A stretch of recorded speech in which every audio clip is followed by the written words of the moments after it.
Finish training for the day? Time to fight post-workout fatigue with Core Power Protein Shakes. They're packed with 26 grams of high-quality protein to build muscle and electrolytes to help hydrate. The nutrition you need to help your body replenish, rebuild, and repair post-workout so you can power on to the next one. Champion your recovery with Core Power. Visit corepower.com to learn more.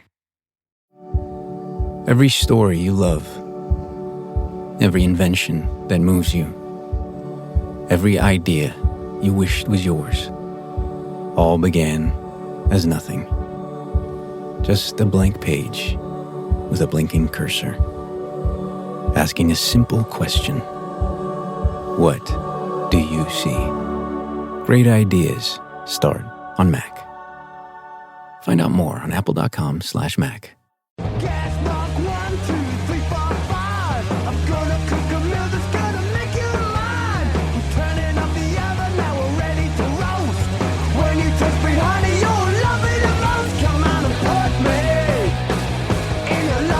Three, two, one. Welcome to another Britflix.com podcast. My name's Stuart Wright, and today's guest is the director of the contained rave-era thriller game, John Minton. Welcome to the show. Thank you, Stuart.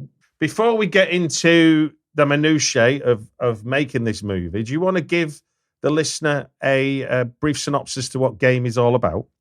So game is set in the 90s. It's a thriller genre.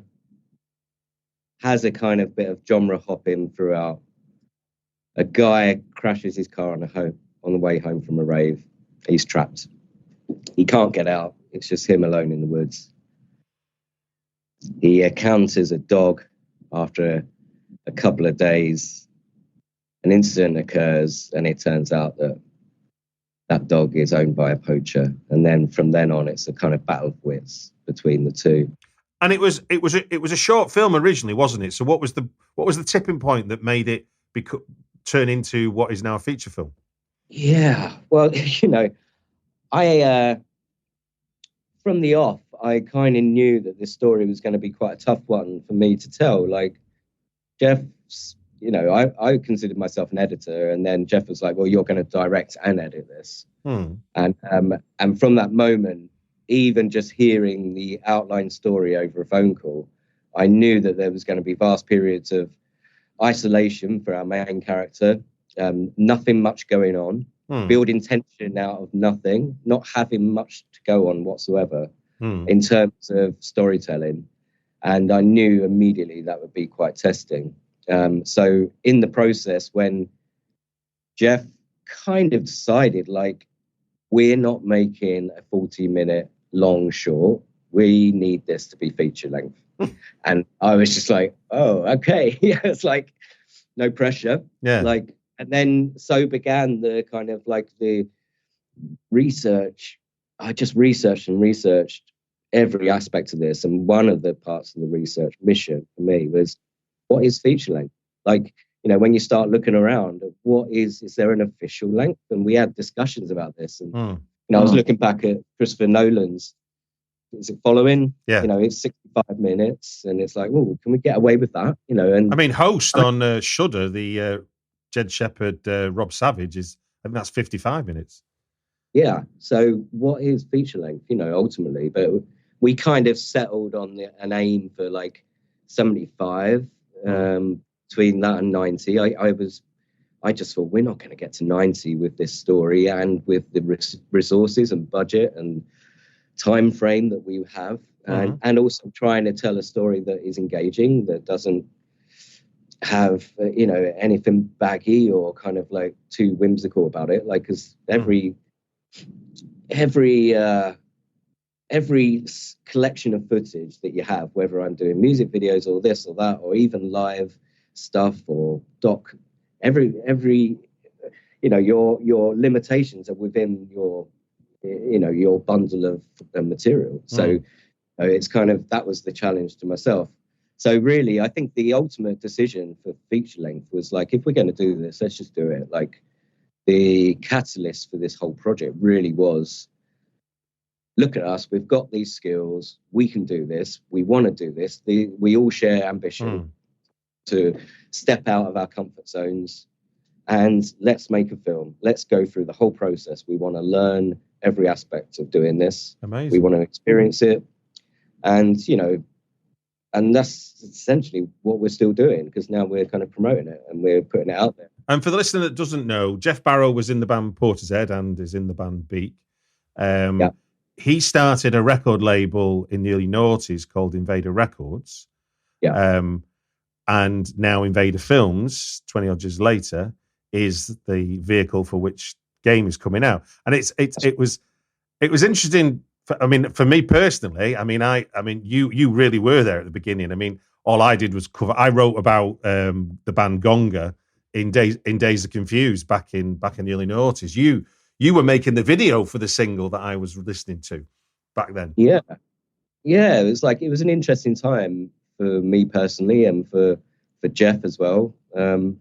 He had written, he'd done 2 albums with Portishead, and then kind of took a break, come back to the UK. He spent some time in Australia. He set up a label out there called Invada, and then come back to the UK, and was kind of out of love with music, really. You know, if he doesn't mind me talking about, you know, this, he's this backstory in a sense, but it wasn't until like Gonga came around that he really kind of like got excited about it, and it felt like he was, you know, collaborating with young people, including myself. I came about meeting Jeff. I come across him because in Bristol, it's a small place, you know, but we hadn't met properly. And I met Gonga just randomly at a music festival called Shambhala. And they met me. I kind of, like, it was a random meeting. I didn't know they were in a band. We just met as friends, but they knew I had a camera. So when they were asked by Jeff to make a music video to potentially get the band on 120 Minutes on MTV back in the day. They phoned me up on a Sunday morning. I got out of bed and I was like, what now? And it's like, well, yeah, we could do something now. It's like, so I literally went and got my camera and met them down the local park, and we filmed some stuff. And then over the course of that week, I shot a rehearsal, shot a live gig, cut it together at the weekend, delivered it. And then we talked about money. And they were like, so how much is this going to cost? And I was like, oh, no, $1,000. They're like, because, you know, at that time I decided I'd only ever had one real job working for a company in Bristol doing kind of video, but it was more like video duplication business. And I was in the production room, cut together random stuff, you know, holiday videos, corporate videos, any random stuff that came through the door. And I'd left that company to decide to go freelance. You know, I had a decision to make. I had a few grand saved up. Do I kind of keep going and for a deposit on a house, or do I kind of invest in myself and leave this creaky business and follow my own path? And it kind of paid off. You know, when you make a positive decision, it seems like the world kind of, you're then attracting new things, and that's what happened in this case. You know, I asked for $1,000 for that video. They went back to Jeff and Paul, who was Jeff's partner on the label at the time. Apparently Paul fell off his chair and was just like, what, $1,000? You know, you should have only spent 200 quid or something like that. And so we had to have a meeting. We had a meeting in a cafe, and I had a bacon sandwich, and me and Jeff met properly. And I remember just having a really positive meeting, and I was, you know, we agreed on 500 quid, and I just said, I want more work, you know, and that was the beginning. Wowza. We've been collaborating ever since. And that's amazing. You know, he then wrote Portishead Third with Aidan Beth, and I was brought in on it. I couldn't believe it really when I was suddenly doing Portishead stuff and then touring the world and doing my version of visuals in a really ad hoc kind of rough, analog way. And it was a beginning of an exciting journey. And now we're being really reflective about that, because 22 years later, here we are putting out our first film. Indeed. Now, Marc Bessant, you said, is a long-time friend, collaborator with Jeff, but Marc's co-star is Jason Williamson from Sleaford Mods, who isn't long-term. I mean, obviously, you all know each other. You know each other in some way, shape, or form. So, how did Jason get involved with the project? Because obviously, he plays the poacher, and it's obviously, with there being only 2 roles, it is one of 2 key roles. Jeff had him in mind straight away. I think Sleaford's had done an Invada release. Tis was, I think, like an EP back in, I don't know, 2015 maybe, or later. Can't be sure. Okay. So I knew that Jason and Sleaford's had been down Invada. They'd done some kind of collaborations. Jeff would have to say, and Jason would have to say exactly when they met, but they were buddies, chat. And so I think Jeff, from the off, Jason was on board. Like, Jason's going to play this role. Is he up for it? He was up for it quite early on. So when we was writing, it was always Jason. Now, you said in the opening that it's about someone who crashes a car on the way home from a rave. Now, for Marc, that means playing a role upside down for the vast majority of this movie. Yeah. What for you were the challenges in terms of making that look interesting, cinematically speaking? Number one, the first challenge was, can someone survive being upside down? Like, that was number one. Okay. Like, it wasn't even a visual thing. It was more about, is this plausible? And I did research into, literally trawling the internet for instances when people had turned the car upside down and been out of sight and hidden. And I did find a few cases where people had spent days in cars upside down, which settled me into the plausibility that this could happen. Because in theory, when a human being is literally upside down, feet, North Star, head South Star, then you are, you're going to die. You suffocate, basically. But so his upside down world wasn't entirely, you're kind of at an angle. Your feet are at 3 o'clock and your head's at 7 o'clock. Yeah. You're at that kind of angle. So once I was happy with the plausibility of our concept and that we wouldn't lose the audience like within the first 10 minutes of the film, it was then the biggest challenge was, how do we suspend him basically in the car? So figuring out how a stunt team would do this, how to get him in and out, and then what can I see? And ultimately, the camera was low. We wanted to be with him in the car.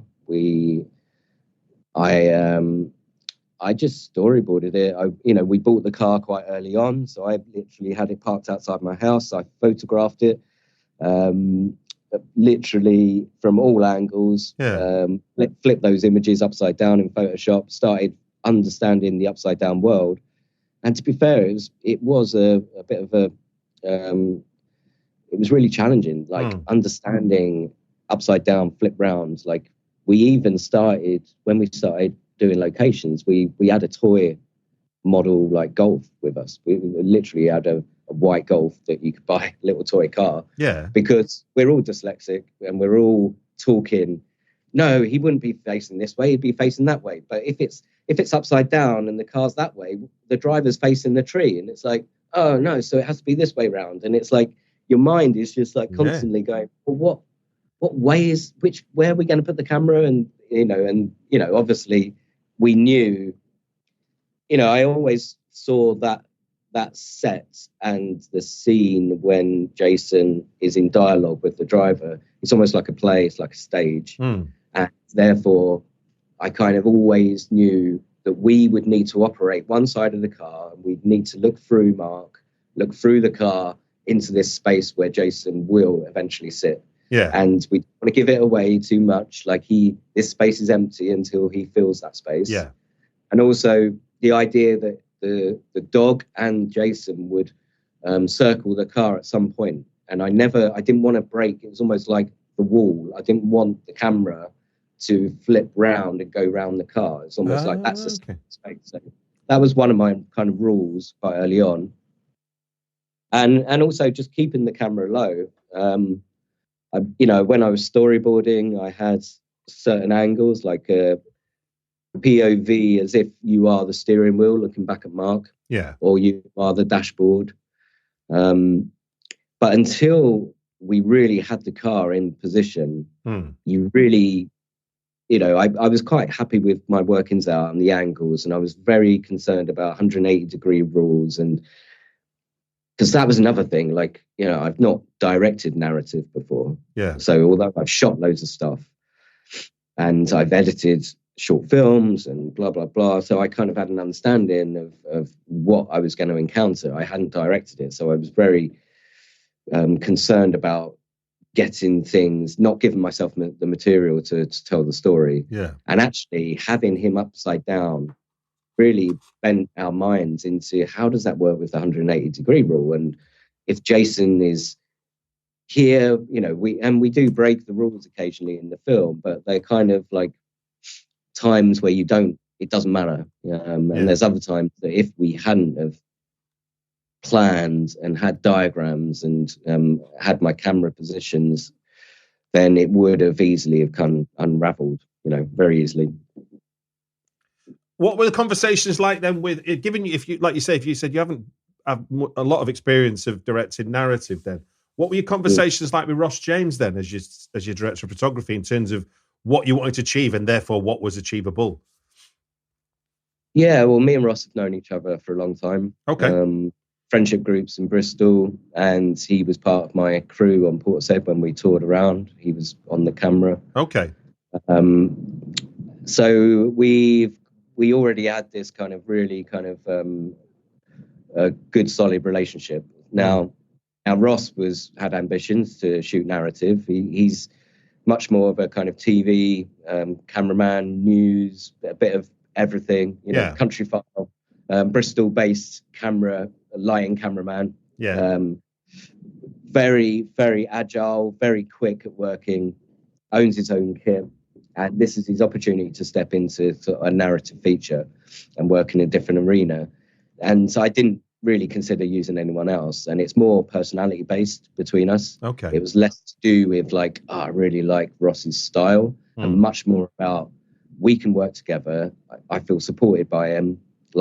We don't, if we're in tight situations, we can make light of them. We're kind of like, it's a real kind of like a solid relationship that, I knew I wouldn't have any doubts, in any situation with Ross. Yeah. So a lot of our conversations, we did look at mainly lighting states, nighttime, how are we going to light it? Yeah. That was our main conversations. Where's the motivation for the light sources coming from?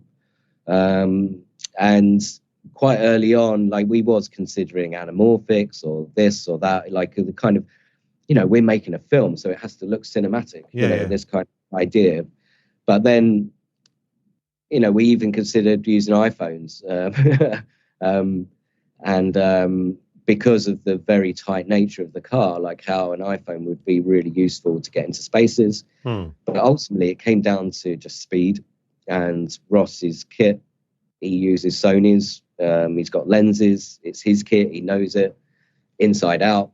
And basically, our crew was very streamlined. So we didn't have focus pullers. We couldn't have the nature of the beast. And we are working in tight spaces. We're working on the floor. We kind of have to be really nimble. And our schedule meant that we just had to get it done. We had to just be quick. And Ross and I are both used to working in TV and live environments. And, it happens in front of you and you just capture it. So, that really works in our favor. Obviously it's, you worked it all out, but in a sense, there's still there's an element of experimentation going on while you're shooting it. So when you look back on what you've got, can you pick out a couple of shots where you're kind of particularly proud of what you're able to achieve with what essentially is inside a car looking at a man upside down? Yeah, I was really happy with the B camera that we was using. Yeah. Which was a small Sony FX3. I was keen. That was my POV dashboard kind of shot. Okay. And we just when Ross was shooting in profile at through the car to Marc, the kind of the hero shot, basically. We had the camera just resting on the floor, looking from the windscreen up at Marc. And we would just frame it, and we would just let it be auto. We let the camera just find stuff. So Marc would come towards it. It would kind of refocus onto his hair. And then he would, his movements were quite limited. But from that angle, he was either very close to it or far away, like he was curling back, reaching behind him. And I was really happy with that we had something that had a slight more an arty feel to it, I suppose. Like, I've always enjoyed the randomness of like points of view and allowing the camera not to be manned, and you just lock it off and let the action happen. And, we didn't really review the footage much. We didn't have time. I kind of, it was, so that was nice in the editing process to unearth these little moments. I was going to say, so in the editing process, then what were your story discoveries that you couldn't have anticipated at script and during production? Well, first of all, it was a process of accepting what we had. Directing and editing.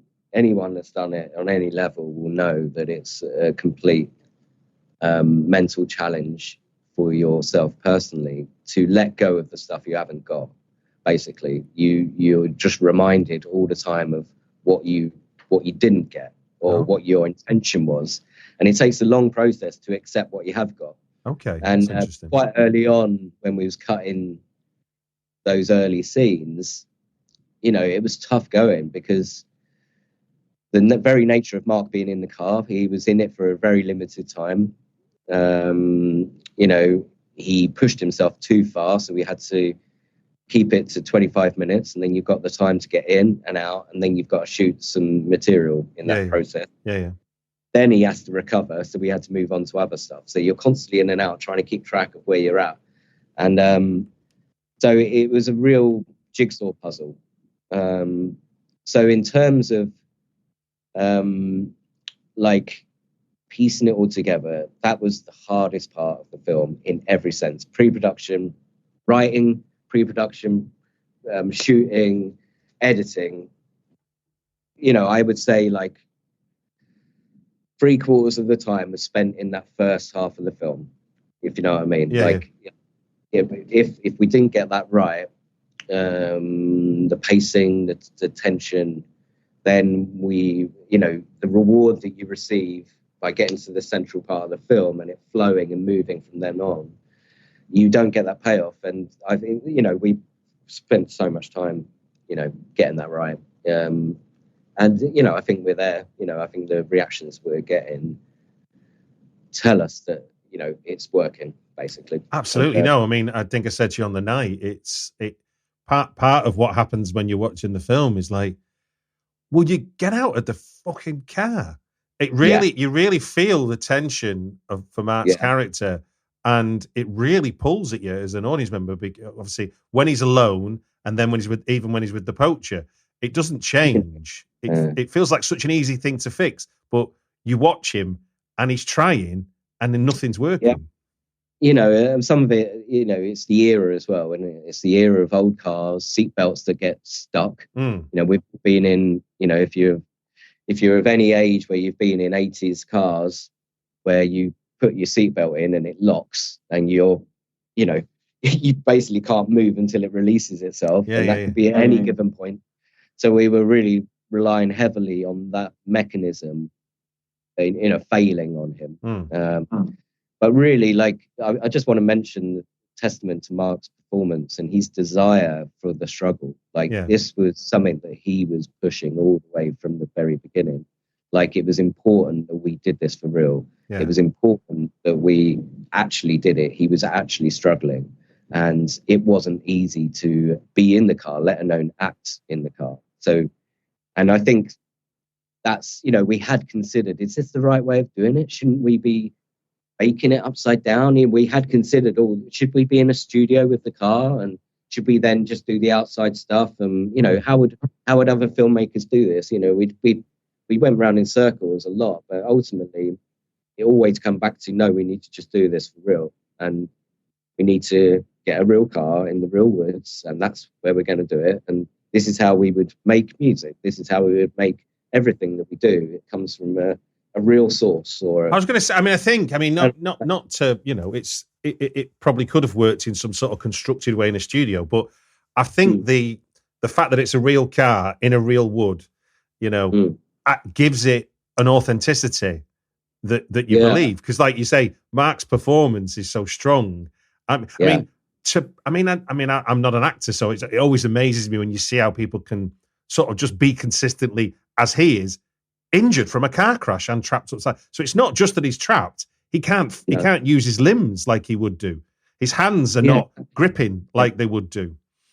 Yeah, exactly. And this is something we kind of toiled with a bit as well. It's like how to show he's injured, what injury has he got. Like, he's got a shoulder thing going on. It's almost like as he broke his collarbone, he can't really use his arms, and he's got a gash on his leg. These are all there. But like, you also have limitations in makeup and kind of like this kind of, all of this has a part to play in actually how much you can show.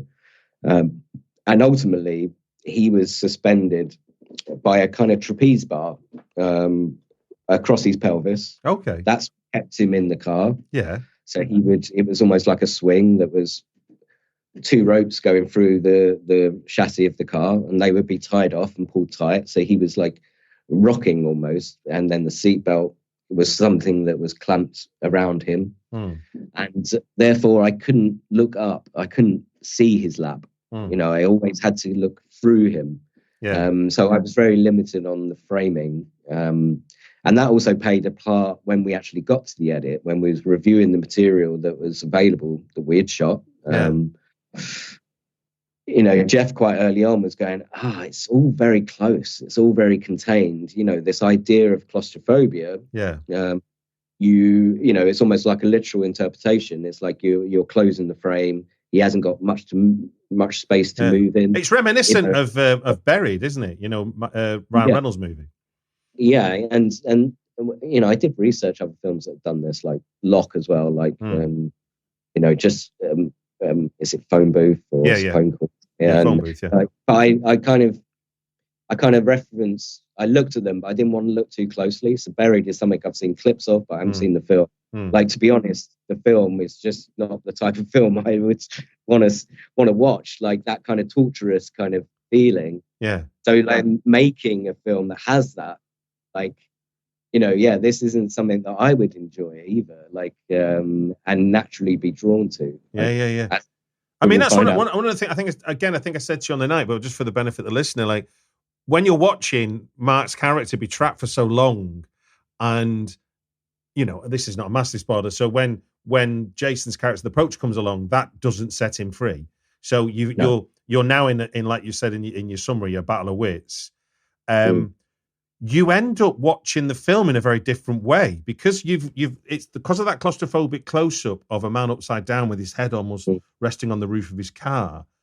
I ended up looking for things during the film because I'm like, there's got to be a way out. There's got to be a way out. And I'm scanning. I mean, there's a film called It Follows, which makes which in a different way, but has a similar impact in the sense of you begin to watch the film beyond the protagonist the subject you're being asked to look at because of what's happening within the story. And in that way, I think that's a really effective part of game is that once I was absorbed by the drama and the problem, I'm trying to work it out for myself as well. Yeah, absolutely. And that whole side of it was something I was quite worried about. Like I always felt like I need a map of every moment and where the objects are going and keeping track. And that was one of the latest things in the writing process is what objects is he going to use? The pen came into it. Like, what's in the car anyway? We'd had various ways of him. How is he going to release himself? And this is where we settled. And it was almost like coming down to simplicity. Like the glow sticks were kind of a motivation for light as well as then an object. No, that was all plausible. and I still look at it now thinking, well, why didn't he use the glow stick earlier, or something like that? And we are kind of leaning into the idea that he is dazed and he hemorrhaging, like he can't think straight, and he is panicking, he is kind of like, and he's not particularly a resourceful kind of guy. He's not an action hero here. We're talking about a bit of a failed dude that has a kind of non-life, and he's not as particularly a successful chap, Indeed. Well, look, John, that is a wonderful insight into the film Game, which is going to be going on a cinema tour. I will put links on the show notes for people to find out where it's showing and how to get tickets. And now we move seamlessly into 3 films that have impacted everything in your adult life. Are you ready for this? I'm ready, yeah. Tremendous. Right, I'm going to do them in the order that you sent them me. And every time we hear this sound, that will indicate that 5 minutes are up. We move on to the next film. Does that sound like what you've signed up for? Yeah, I recognise that. Yeah. Clock's ticking. First one up is 1962's Jetee, a short sci-fi film written and directed by Chris Marker, tells the story of a man forced to explore his memories in the wake of World War III's devastation. It's best known, I suppose, now as inspiring Terry Gilliam's 12 Monkeys. But here's another couple of fun facts. Despite being a 28-minute movie, it is a prestigious movie by all other measures. Stephen Schneider's 1001 Movies You Must See Before You Die. It was ranked 86th in the best non-English speaking films in the BBC's Critics Poll, and it's part of the Criterion Collection. So tell me, John, why does this film have impact on you, and what memories does it hold for you? Yeah, I picked Jetee because when I was at college, I was doing a graphic design degree. Okay. Bristol.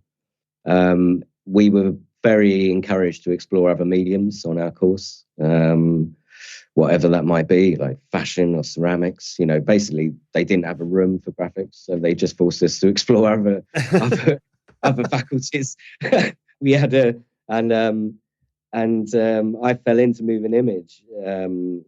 I missed a college trip one day and felt so guilty. I went to the train station and started writing stories, and then was given a brief to then turn those stories into a kind of reimagined storyboard.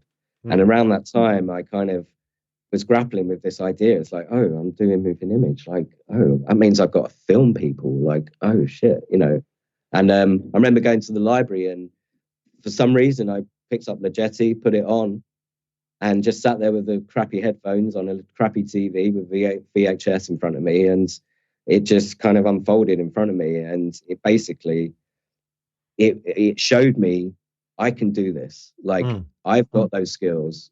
I'm a photographer. I can take photos. I can edit sound, and I feel comfortable with those mediums.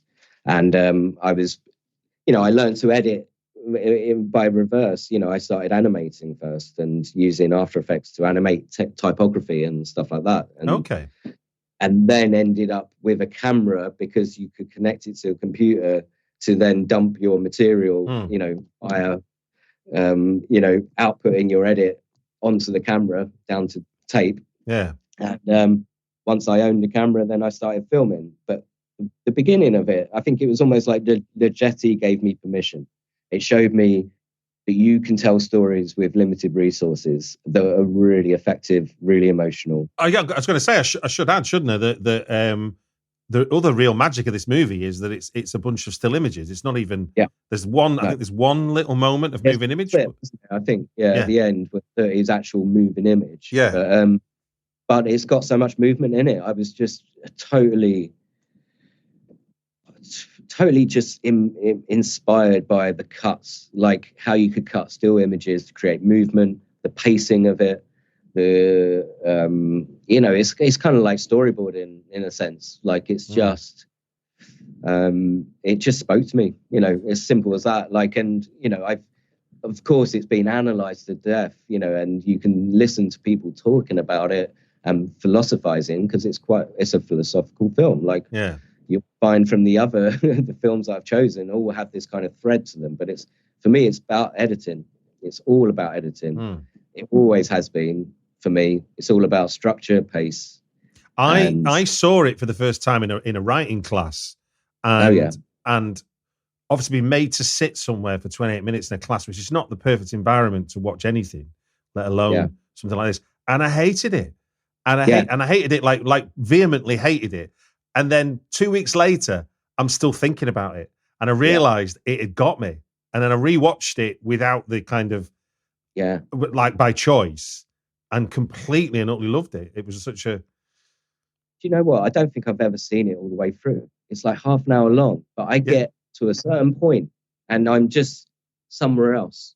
And then I pick it up, or I'll kind of go, oh yeah, that stuff at the end, like in preparation for this, I kind of watch back on some clips and I always watch things in quite a fragmented kind of way. Like, unless it's fucking, I don't know, Pixar or something. Like, But I suppose it's a bit like it's like I listen to a lot of drone rock, and part of that is about tuning in and tuning out. It's not about paying absolute attention.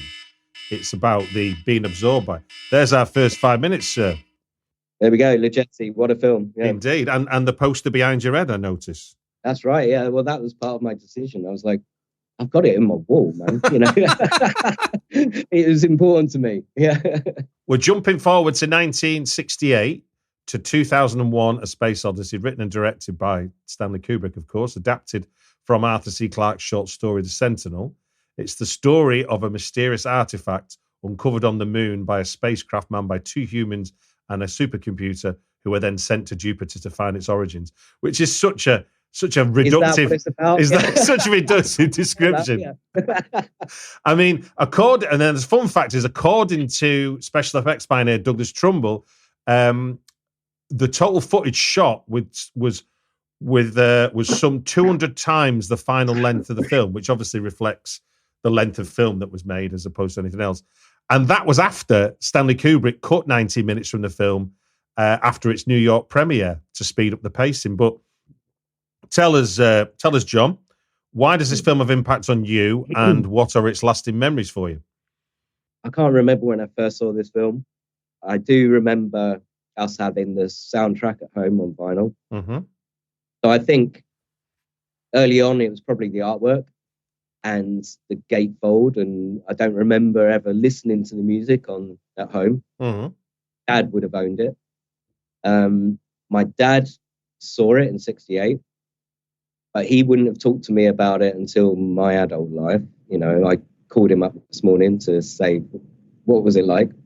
And he was just saying, it was like the Beatles, everything was new. It's like you just went and saw it, and it was like everything was happening, you know, all at the same time in that generation. So I would love to be able to go back and see it for the first time. But for me, it's all about the dawn of man, I think. It's about the cut. It's about the cut from the bone into space. You know, it's all moment, and just, you know, it's something that will never leave me, and I'll always kind of just be impressed by it. It's not even a great cut. Like, I have had the pleasure of re-editing Kubrick's films for a live performance. Like, so I've actually captured the rip rays, reorganized and recut them for the Moog Ensemble to celebrate Kubrick's exhibition opening in Copenhagen in 2017, I think. Right. And in that process, you know, you realize that it's not a match cut. It kind of is, but it's not. And it's kind of throwing you, and it's imperfect, and, you know, it's all by design, but it just means so much. Like, from the technological advancement of humankind in one frame, you know, boom, and it just throws you out there. And then on top of that, you've got everything else. You've got the use of music, how silent it is, the lack of dialogue, like the storytelling. Douglas Trumbull with his analog slit scan effects, which I've mimicked and copied and kind of been inspired by, like how to create space, like images that people hadn't seen before, like, And even like this whole idea of what it's about. It's like, I don't care what it's about. And I don't think it kind of got panned, didn't it, by the establishment, by the adults in the film world that were expecting him to deliver a follow-up to Dr. Strangelove. And it wasn't. It was the younger people that were just open-minded and just let film happen to them and letting work speak for itself. And, you know, I still think that now, like, if I was to analyze my own work sometimes, if it gets into a philosophical space, it's like, that's not, my intention is just to be open, like, and allow images to mean more than the sum of their parts. The fusion of sound and image, allowing the human brain and the audience to kind of make their own connections.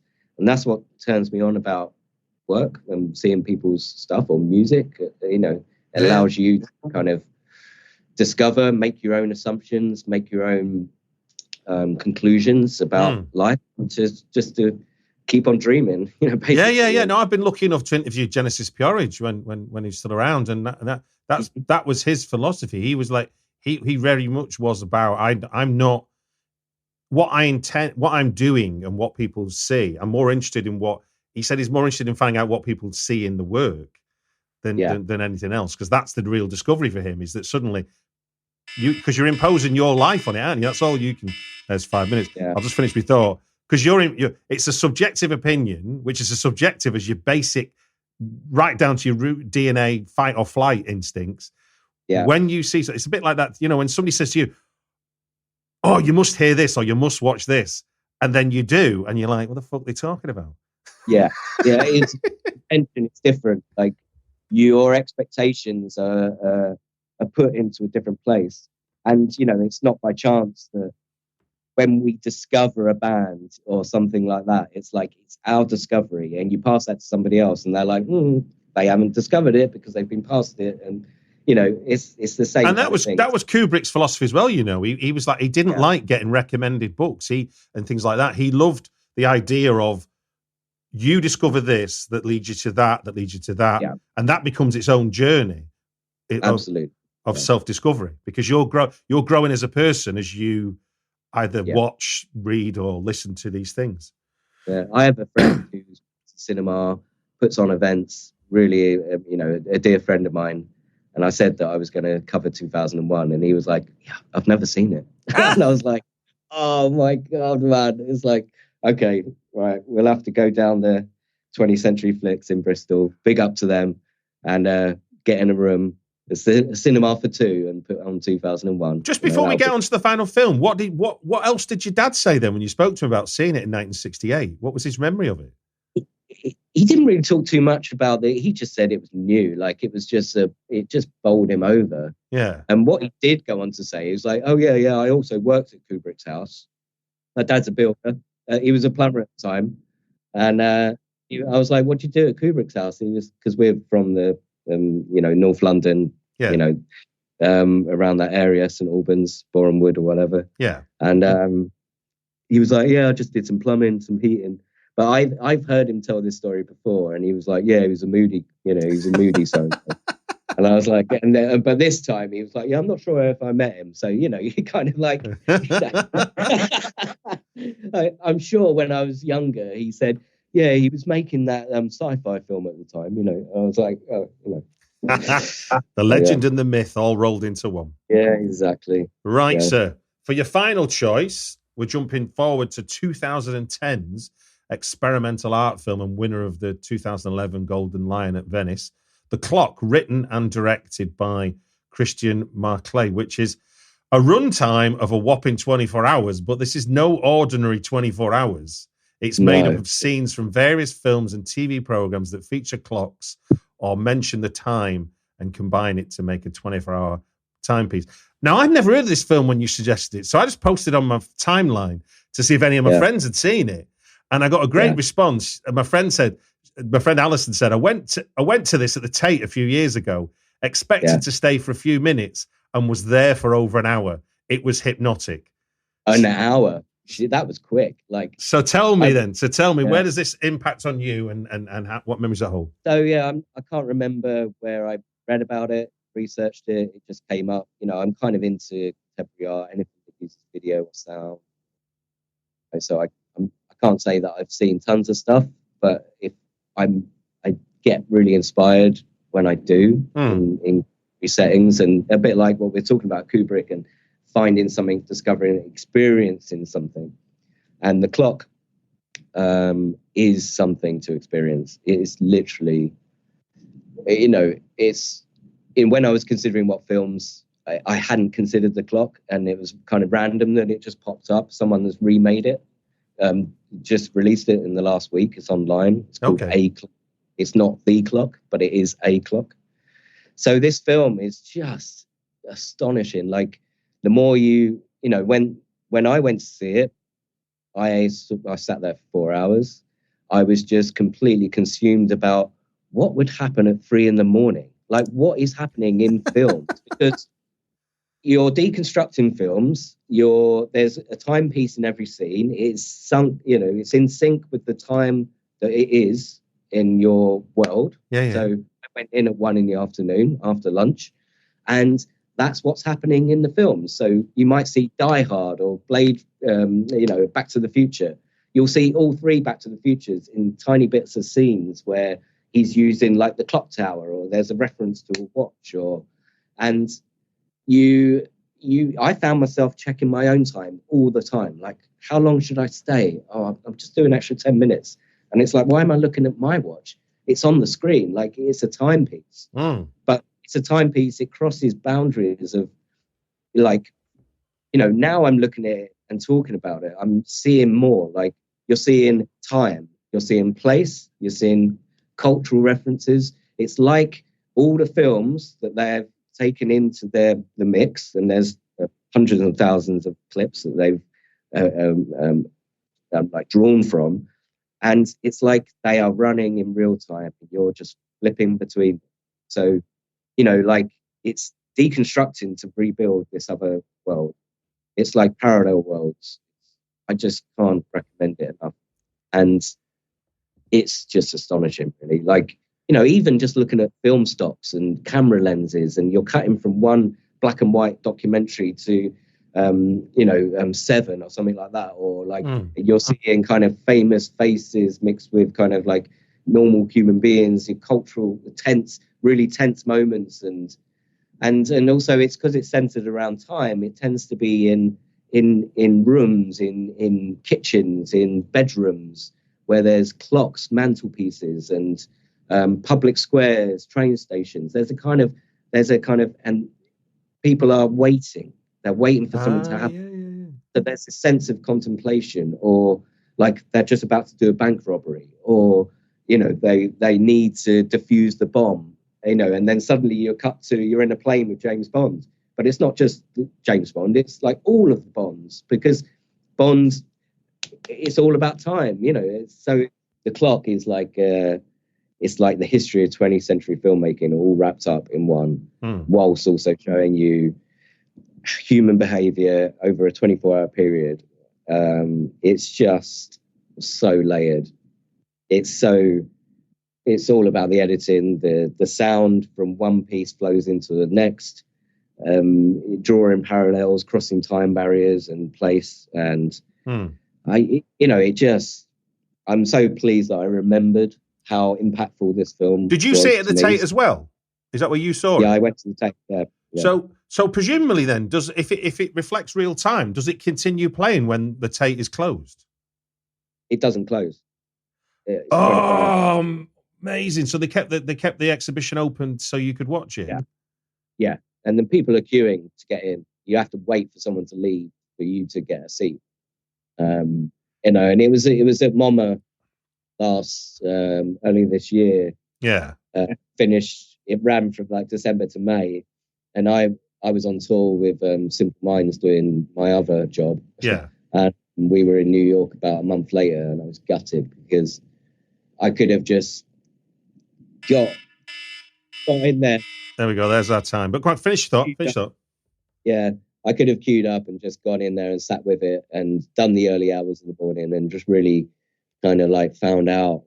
You just learn so much. It's just hypnotic. addictive.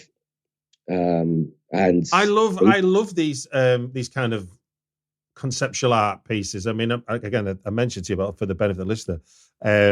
I've seen a 24-hour drum solo that was done as an art piece where it's film of somebody in a shop window for 24 hours. And that was originally done as a performance. Psycho, the Psycho one where they've slowed Psycho down, slow motion. Yeah. It was 24-hour period, stuff like that. But the clock is more than that. It's not like if conceptual art isn't your thing, don't be put off. This is filmmaking and it's human condition. Do you know what got me? I mean, thinking of how you put this together, and I just mean pulling the materials together, let alone how you go about making it into the thing that's so hypnotic that you end up watching. It has over 12,000 clips. Yeah. Now, that's 12,000 things you've got to source. Yeah. I mean, I'm sure I've not watched 12,000 films, so I don't know how the frig you do it. No, it was commissioned by the White Cube Gallery in 2010. So Christian McClay is like a sculptor, and he works in multimedia basically. And he just built a team in London. He put an advert in, Video Shop for video people, and they basically started they had a 100K budget, and I think they just literally went and bought tons of DVDs and split it up between themselves and started capturing phenomenal standard definition down to some max, and started to strip out any references to time, and then must have had some kind of this is talking my language, categorizing some kind of system, because you know it's 24 hours, so you start plotting things, do it hour by hour, and I think when they pieced it all together, I'd love to ask him, what was the final clip? What was the bit you was missing? What's the It's like a 5,000 piece jigsaw, isn't it? Like where you 20 past 2 in the morning. That was a real bitch, like. Indeed. Well, look, that brings us to the end of 3 films that have impacted everything in your adult life. Thank you for sharing. Absolutely fascinating films to discuss. And thank you for talking about the pulling together and making of game. I will put links in the show notes to the cinema dates during November 2025. But also, there's plans for a Blu-ray release, isn't there? Yeah. Anti-World doing a Blu-ray. It's being manufactured at the moment. I'm not sure. I guess we might have that for the cinema showings. Who knows? We'll see.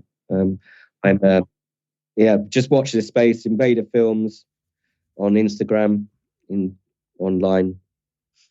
That's where you'll get your info. Fantastic. Well, look, congratulations on the film. I bloody loved it. It's and I won't, without any spoiler, I'll just say it has just one of the most perfect endings that I could have hoped for from where the film starts. Yeah, we could talk about that in depth, couldn't we? Indeed. Endings in films. No. Indeed. No, and I think you serve up an absolute doozy with this one. So it just gives me to say thank you very much for giving us your time on the podcast. Pleasure. Thank you. Thank you for having me.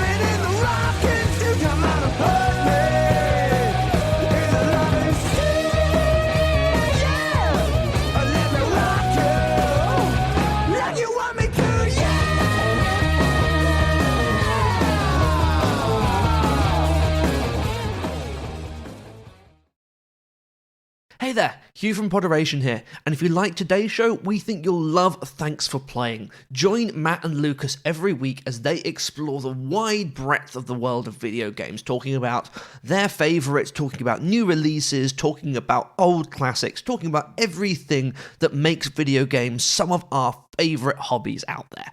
If you'd like to learn more, check out our website at poderation.com.